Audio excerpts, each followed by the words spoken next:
नमस्कार, मैं हूं सुनील बॉबी और आप इस समय देख रहे हैं अपना खास कार्यक्रम बिहार समाचार, जहां बातें करते हैं बिहार की और खबरें होती है बिहार की। बिहार की खबरों के साथ साथ देश दुनिया की क्या है खबरें, तमाम खबरों से हम कराते हैं आपको अपडेट। दोस्तों, अगर चैनल को अगर अब तक सब्सक्राइब नहीं किए हैं तो चैनल को जरूर सब्सक्राइब कीजिएगा। अब बिहार की पहली और बड़ी खबर हम बता दें कि अब बिहार के प्रत्येक पंचायतों के साथ साथ अब वार्ड में भी झंडोत्तोलन होगा। मद्देनजर आज़ादी का अमृत महोत्सव पूरा देश मना रहा है, तो बिहार भी इसमें पीछे नहीं है और वार्ड सदस्य को यह खास अधिकार मिला है और प्रत्येक वार्ड सदस्य को झंडोत्तोलन में खर्च करने के लिए, समारोह करने के लिए 1000 रुपया भी मुहैया कराया गया है, जो मुखिया जी के द्वारा वार्ड सदस्य को मिलेगा। तो इस समय इस बार का जो स्वतंत्रता दिवस है एक आज़ादी का अमृत महोत्सव के रूप में मनाया जा रहा है। कमेंट करके आप भी बताइएगा, अगर आप वार्ड सदस्य हैं या आम जनता हैं तो आप अपने घर में हर घर झंडा फहराना है तो आप अपने घर में या फिर आप अपने वार्ड में झंडोत्तोलन कैसे कर रहे हैं, ज़रूर बताइएगा। इसमें कोई अगर समस्या उत्पन्न हो रही हो, पैसा नहीं मिल पा रहा हो, तो इसको भी हमें कमेंट कर बताइएगा। उम्मीद है कि आप ज़रूर कमेंट कीजिएगा। इधर अब पंचायत के विकास को लेकर बिहार सरकार के साथ साथ केंद्र सरकार भी अपना योगदान देना शुरू कर चुकी है, यानी कि पंचायतों के विकास को लेकर अब केंद्र से भी राशि मिलना शुरू हो चुका है, जो वार्ड सदस्य को भी इसका फ़ायदा होगा। यानी कि वार्ड सदस्य को भी कार्य कराने के लिए नली गली पक्कीकरण और नल जल योजना पर विशेष ध्यान देने की बातें कही गई है।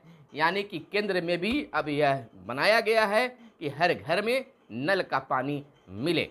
यह बिहार के मुख्यमंत्री नीतीश कुमार का जल जीवन हरियाली नल जल हर घरी पानी, यह पूरे देश में चर्चा का विषय बना हुआ है।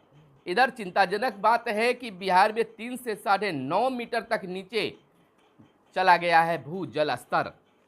खेती तो हो रहे हैं, लेकिन वह भी केवल आशातीत होगा या ना होगा। जहां नहर पानी थोड़ा बहुत भी दिया वहां रोपनी हुए हैं, बाकी जगहों पर सन्नाटा, सुनवाई सन्नाटा हो गया है। लेकिन अगर गांवों की बात कर लें, घरों की बात कर लें, तो बिहार के बहुत सारे ऐसे गांव हैं, शहर हैं, जहां चापाकल जो है जवाब दे दिया है।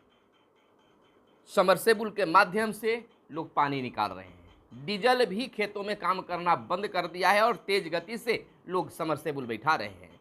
लेकिन जो आंकड़ा सामने आया है वह आंकड़ा है कि 3 से 9.5 मीटर तक जलस्तर नीचे चला गया है। आपको बता दें कि बिहार में भूजल स्तर का लगातार नीचे गिरता जा रहा है। हालात यह है कि गत वर्ष की तुलना में भूजल 9 मीटर से अधिक नीचे जा चुका है। प्रदेश में औसतन 5 से 6 मीटर भूजल नीचे गया है। इसके कारण पेयजल के लेकर सिंचाई में परेशानी हो रही है। यहाँ बात सिंचाई के साथ साथ पीने के पानी पर भी हाय तौबा मचा हुआ है।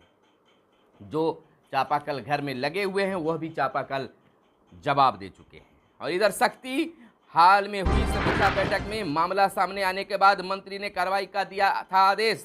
दागी 150 सीओ और भू राजस्व कर्मियों पर होगी अब कार्रवाई। 3 से 5 साल पहले आई थी शिकायत कुछ पदाधिकारियों के विषय में। एक फर्जी पखवाड़ा में सभी लंबित मामलों के निपटारे का आदेश दिया है मंत्री ने। आपको बता दें, जमीन से जुड़े मामले में गड़बड़ी करने के आरोपित सीओ, बंदोबस्त पदाधिकारी, चकबंदी पदाधिकारी समेत अन्य स्तर के तकरीबन 150 कर्मियों पर कार्रवाई होगी। हाल में विभागीय मंत्री रामसूरत राय ने विभाग के अपर मुख्य सचिव के साथ मिलकर जब विभागीय कार्यों की समीक्षा की तो पता चला कि विभाग को यह शिकायतें डीएम से लेकर अन्य स्तर के अधिकारियों की तरफ से आई है, लेकिन इस पर कोई कार्रवाई नहीं की गई। इसमें कुछ शिकायतें 3 से 5 साल पुरानी भी है। आप जानते हैं कि दखल खारिज कराने में पसीने छूट जाते हैं, चप्पल घिस जाते हैं, चप्पल टूट जाते हैं और अब सरकार की नींद खुली है। चलिए, अगर अब भी लोगों को भलाई हो जाए तो बड़ी बात है। सीएम ने गंगा जल स्तर का लिया जायजा। कोरोना से बाहर, कोरोना की जंग जीतने के बाद बिहार के मुख्यमंत्री बाहर निकले और जाकर गंगा के जल स्तर का जायजा लिया, भ्रमण किया। कोरोना से उबरते ही बीते दिन मुख्यमंत्री नीतीश कुमार ने सड़क मार्ग से पटना के आसपास गंगा नदी के बढ़ते जलस्तर का जायजा लिया। मुख्यमंत्री अटल पथ होते हुए जेपी सेतु तक गए, फिर वहां से वापस गंगा पथ तक गंगा के जलस्तर का अवलोकन किया। मुख्यमंत्री ने पीएमसीएच के पास से गंडक नदी के बढ़ते जलस्तर का भी मुआयना किया। जलस्तर देखने के बाद मुख्यमंत्री गंगा पथ से पीएमसीएच होते हुए अपनी सरकारी आवास वापस चले गए। राजद अध्यक्ष का चुनाव 11 अक्टूबर को, राजद अध्यक्ष का चुनाव 11 अक्टूबर का होगा। राजद के सांगठनिक चुनाव की प्रक्रिया 16 अगस्त से शुरू होगी। और आपको बता दें कि प्रदेश अध्यक्ष का चुनाव 21 सितंबर को किया जाएगा। और गुरुग्राम हादसे से सीएम दुखी, 2-2 लाख देने की घोषणा की है। स्वास्थ्य विभाग में 9,322 कर्मी नियुक्त है। आपको बताते चले कि स्वास्थ्य मंत्री मंगल पांडे ने कहा है कि स्वास्थ्य विभाग में विभिन्न पदों पर 9,322 कर्मियों का चयन किया गया है। इन कर्मियों के चयन से राज्य के ग्रामीण और सुदूर ग्रामीण क्षेत्रों में लोगों को सुगमता के साथ घर के समीप बेहतर स्वास्थ्य सुविधाएं उपलब्ध होगी। इससे लोगों को आर्थिक बोझ से भी मुक्ति मिलेगी। विभाग में खाली पदों पर भरने की प्रक्रिया निरंतर जारी है। बताया जा रहा है कि काउंसलर के 579 और एएनएम के 8,517 पदों पर चयन किया गया है। जिला कम्युनिटी मोबाइजर के 26 पदों पर कर्मी चयनित किए गए हैं। वहीं क्लिनिकल साइकोलॉजिकल के पद पर 6 और साइकिलेट्रिक सोशल वर्क के 4 पद पर चयन किया गया है। और इधर झंझारपुर एडीजी पर दर्ज केस वापस लेने का निर्देश दिया गया है। अब बीपीएससी ने 66वीं का रिजल्ट किया जारी। और दानापुर में सेना भर्ती रैली 7 अक्टूबर से होगा। और भक्त चरणदास 8 को बिहार आएंगे। और पंचायतों में फहराया जा रहा है तिरंगा। आपको बता दें कि जदयू प्रदेश प्रवक्ता प्रोफेसर रणवीर नंदन ने कहा है कि बिहार के प्रत्येक पंचायत स्थित प्रत्येक टोले में तिरंगा फहराने की परंपरा मुख्यमंत्री नीतीश कुमार ने शुरू की थी। मुख्यमंत्री ने तिरंगे से आम जनमानस को जोड़ा। वर्ष 2020 में पटना से करीब 40 किलोमीटर दूर मंझियावा बाजार में 85 साल के दलित बुजुर्ग झपसी मोची ने झंडा फहराया था। इसके बाद प्रत्येक पंचायत के टोले में तिरंगा झंडा फहराने की परंपरा शुरू की गई। आपको बताते चले कि स्कूल में 12 से 17 वर्ष तक के विद्यार्थियों को लगेगा टीका। कोरोना के जंग को जीतने के लिए बिहार के निजी एवं सरकारी विद्यालयों में कोविड टीकाकरण अभियान चलेगा। इस दौरान 12 से 17 साल तक के विद्यार्थियों का टीकाकरण होगा। इसके लिए स्वास्थ्य विभाग ने सभी जिलों के डीएम, सिविल सर्जन और जिला शिक्षा पदाधिकारी को टीकाकरण सुनिश्चित कराने का निर्देश जारी किया है। और इधर राष्ट्रीय पुरस्कार की दौड़ में 2 शिक्षिकाएं भी शामिल। गर्व की बात है, राष्ट्रीय शिक्षक पुरस्कार 2022 के लिए बिहार के 6 शिक्षकों का चयन किया गया है। अब ये शिक्षक 6 अगस्त को गूगल मीट के माध्यम से प्रस्तुति देंगे।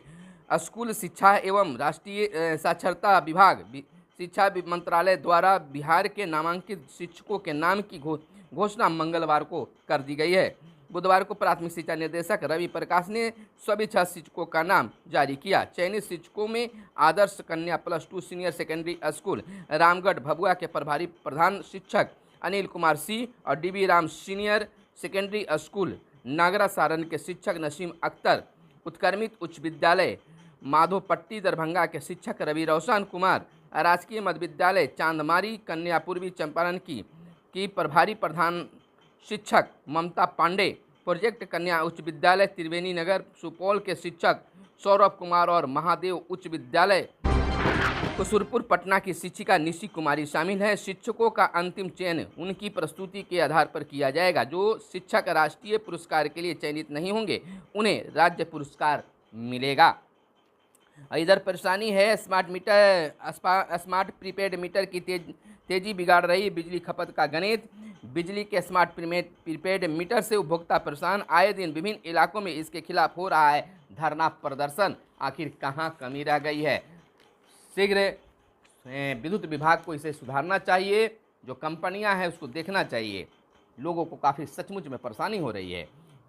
ताजपुर महुआ मार्ग के बहुआरा चौक पर हुआ हादसा। वैशाली की दुकानों में घुसा हाइबा, 4 मरे। और जर्दा कारोबारियों के ठिकानों से 1.35 करोड़ कैश जब्त। आयकर विभाग की टीम ने 3 कारोबारियों के यहाँ की कार्रवाई। पटना, मुजफ्फरपुर, दरभंगा और सीतामढ़ी में एक साथ पड़े छापे। पटना के करबिगहिया में भी टीम ने छापेमारी की है। अररिया में 1 लाख घूस लेते 2 अभियंता गिरफ्तार। कलंक के खिलाफ बिहार में अभियान जारी है।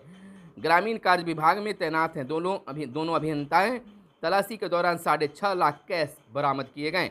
और मुख्यमंत्री नीतीश कुमार कोरोना से मुक्त हो गए हैं, कोरोना संक्रमण से मुक्त हो गए हैं और अब बाहर आ गए हैं। विकास कार्य को देखना शुरू कर दिए हैं। टोल टैक्स दूरी के अनुसार देना होगा। गडकरी का बड़ा बयान आया टोल टैक्स को लेकर। सड़क परिवहन एवं राजमार्ग मंत्री नितिन गडकरी ने बीते दिन राज्यसभा में कहा कि आने वाले दिनों में टोल शुल्क वसूलने के लिए प्रौद्योगिकी के इस्तेमाल पर जोर दिया जाएगा। जितनी दूरी तय करेंगे उतने ही सफ़र का टोल टैक्स देना होगा। गडकरी ने कहा है कि वर्ष 2024 से पहले देश में 26 ग्रीन एक्सप्रेसवे तैयार हो जाएंगे, तब भारत सड़कों के मामले में अमेरिका के बराबरी करेगा। और ताइवान को अकेला नहीं छोड़ेगा अमेरिका, नैसी का कहना है। और इधर हम आपको बता दें कुछ और खबरें, यानी जंग से मुश्किल में आएगी कार और मोबाइल कंपनियां। जंग से मुश्किल में आएगी कार और मोबाइल कंपनियां। चिप की पहले कमी और 52% सेमीकंडक्टर की आपूर्ति वैश्विक स्तर पर समय ताइवान अकेले रह गया। और यह अमेरिका ताइवान से किए 43 वर्ष पुराने वादे का कायम, नैसी पेलोसी का मानना है। और बौखलाए चीन ने ताइवान पर कई प्रतिबंध लगाए हैं और ईडी के अधिकारों पर आदेश की समीक्षा करे कोर्ट। विपक्ष का मांग है वेशभूषा की वजह से थाईलैंड के पर्यटकों को रोका गया। तिरंगा यात्रा पर सरकार विपक्ष में तकरार। ईडी ने यंग इंडिया का दफ्तर सील किया। और इधर हम आपको बता दें कुछ और खबरें। लवप्रीत ने कंधों पर उठाया कांसे का भार और कनाडा को हराकर भारत सेमीफाइनल में प्रवेश किया। सूर्य कुमार महज 20 पारियों में दुनिया के नंबर 2 बल्लेबाज बने। तो यह थी आज की खास खबरें। महंगाई रोकने को रिजर्व बैंक फिर बढ़ा सकता है ब्याज दर। तो यह थी आज की खास खबरें जो हम तमाम लोगों को जानना जरूरी था। काम की कुछ खबरें थी जो जानना आवश्यक था। फिर मिलते हैं अगले वीडियो में, तब तक के लिए चाहिए इजाजत। धन्यवाद। जय हिंद, जय भारत, वंदे मातरम।